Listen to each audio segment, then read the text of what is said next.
everybody. So today we're going to start to talk about multiplying fractions. We will work on this over the course of a couple days. I am happy to tell you I think that multiplying fractions is easier than adding fractions, so I don't think you're going to have as much trouble as you did with adding fractions.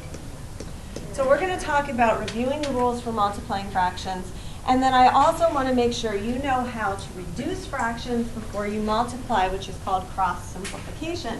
If you don't know how to do that, this would be something definitely to learn today and make sure you know. We use this all the time in algebra, and you can't use a calculator to do it for you in many cases. So this is a very important topic. Okay, so first let's review the rules for multiplying fractions. To multiply fractions, you just multiply the numerators together, and the numerator is the top part of the fraction. And then you multiply the denominators together. The denominator being the bottom of the fraction. So this is nice and easy to do. There's no finding common denominators when you multiply. You just take what you get, you multiply your numerators, you multiply your denominators. So I'm multiplying straight across. 1 times 3 is 3, and 4 times 5 is 20. So I get an answer of 3/20. Can I have a volunteer to tell me what we would get for the next one? Let's see, Brian. 1556. Good. 15 over 56. Question? Will we ever have to reduce? Yes, we will have to reduce. Kaylin? What about if you have will we ever have negative? Yes, we will, but we're going to build up to that, so we won't get to that today. Yeah. Okay, moving on. This is the important thing that I want you guys all to be able to do. To reduce before multiplying, you are going to look for common factors in the numbers that are diagonal.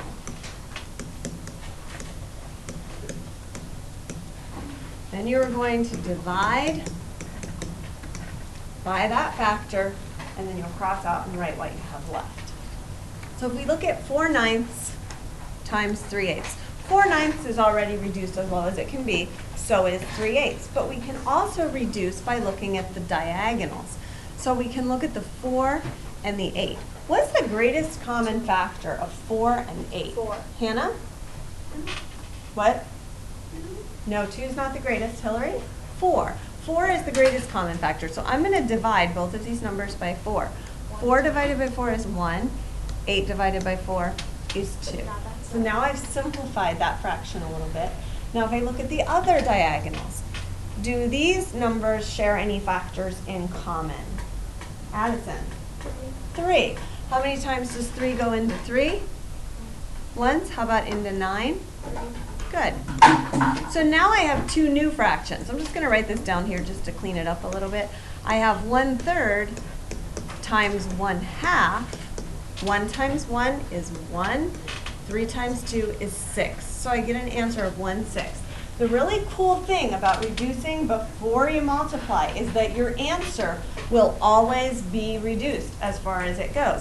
It was pretty easy to think about factors for 4 and 8 and 3 and 9. If we had just multiplied this through, we'd have 12 over 72, and we'd have to reduce that. And we would eventually get 1 over 6, but we might have to divide by 2 a whole bunch of times if we didn't automatically think of 12 as a common factor. Brian, question? Can we not do it that way and do it on the first page and then reduce if we want to? It is possible, but there is a section on your test where I require you to do this cross simplification so that I know you know how to do it. So when I have you for algebra, I know you know how to do it. Mackenzie? Or do we have to rewrite it if we? No, you don't have to rewrite it. You could have gone right up here and done 1 times 1 is 1, 3 times 2 is 6. That would have been fine. Hillary? Okay, we'll wait on the next one. Jace? I'm on the last one, but Okay, don't ask about the last one yet. Any more questions about the first one? Sammy? Can you review how to cross the numbers out again? Let's do the next one because we'll talk about it on the next one. So what we're gonna do is look at the numbers that are diagonally across from each other. Okay, Sammy, do 3 and 15 share any common factors? Yeah. What? 3. 3. So what I'm gonna do is I'm gonna say, how many times does 3 go into 3? Once. Once, so I'm gonna cross it out and write a 1. And how many times does 3 go into 15? 5. 5, so I'm gonna cross it out and write a 5. Did that make sense? Yeah. Okay, someone else tell me common factors for 4 and 20. Let me see some fresh hands. Ben, 5. Wait, does 5 go into 4? 2. Okay, 2, but 2 is not the greatest common factor. 4. 4, there we go. All right, how many times does 4 go into 4? Duh. How many times does 4 go into 4? 4 go into 4 Once. once, and then into 20. 5. You were jumping ahead in your brain right away and saying 4 goes into 25 times. That's where you got to 5. Okay, now we can multiply straight across. 1 times 1 is 1. 5 times 5 is 25. So we have 1/25 instead of getting like 12 over 300. Kenzie, question? Will it always be a 1 on top? No, it won't always be a 1 on top. In fact, on the very next example, it will not. Caitlin? Like, what about like one that might be reduced like up and down? If it could be reduced up and down, If it was like yeah. 3 9s, Right. like 5 10s. Yes, you should reduce up and down also. But that doesn't often happen, but if What it if does. it's always up and down and it's like You look at all of it. You look at up and down and you look at diagonal. Can that happen? Is it possible to like, if you didn't reduce right, like, cross, whatever, Mhm. and then could you like reduce it after you're done? Yes, it is possible. Maybe you did something wrong when you were cross-simplifying, so you get an answer that you need to reduce. But if you do everything right, you won't need to reduce. Go ahead. Whatever happens if it's like up and down and across? It's possible. I don't think I have any examples on here like that. I don't think there are any in the homework or on the test, but it is possible.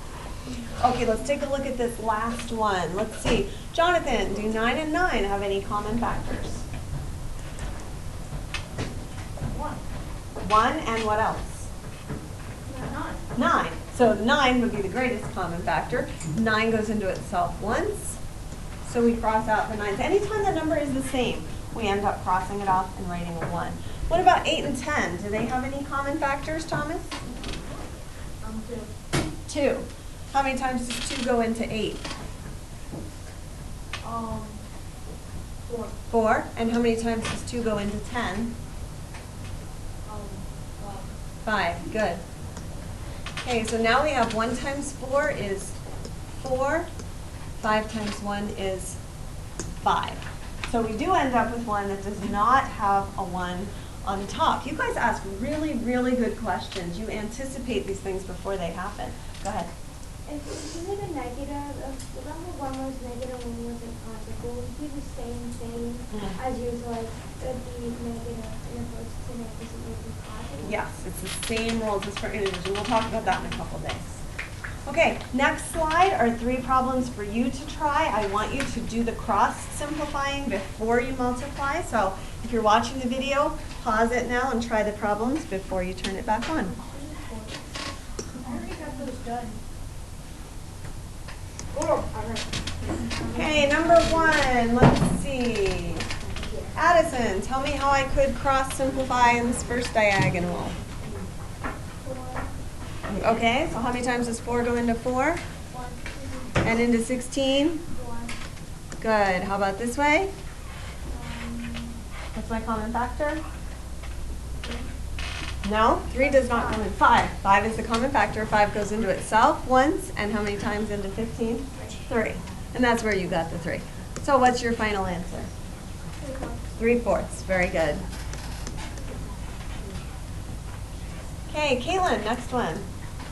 1 and 14 and cross multiply, so you don't have to do that one. Or cross simplify, right? Cross Mhm. multiply, but Okay, what about here? 9 do. Okay. 9, well, 3 goes into 3 1 time. Okay. And 9 goes into 3 times. 3 goes into 9 3 times. And Good. there's going to be 3 4. Very good. Okay, last one. Go ahead and give it a try, Nick. 8 goes into 12. 12 goes into 16 6 times. Wait, 12 goes into 16? Yeah. Not quite. 12 times 6 is not 16. So we're looking for what number is a factor of both of these numbers. Oh, Yeah. 6. No, Oh, wait. because 6 goes into 12, but 6 does not go into 16 evenly. 4.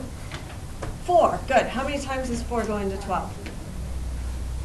3. And how many times does it go into 16? 4. Good. Okay, what about this way? What's the common factor? 5. 5. It goes into itself once. How many times does it go into 25? What was that? How many times does it go into 25? 5. 5, good. Okay, so multiplying across, we have, 3/20. good, 3/20. Okay, what I would like you to do now, I have an exit ticket for you to do. You're going to do that and show me your answers before you leave today, and then you may begin working on the worksheet. I have one question. Yeah, you keep going as a neighbor.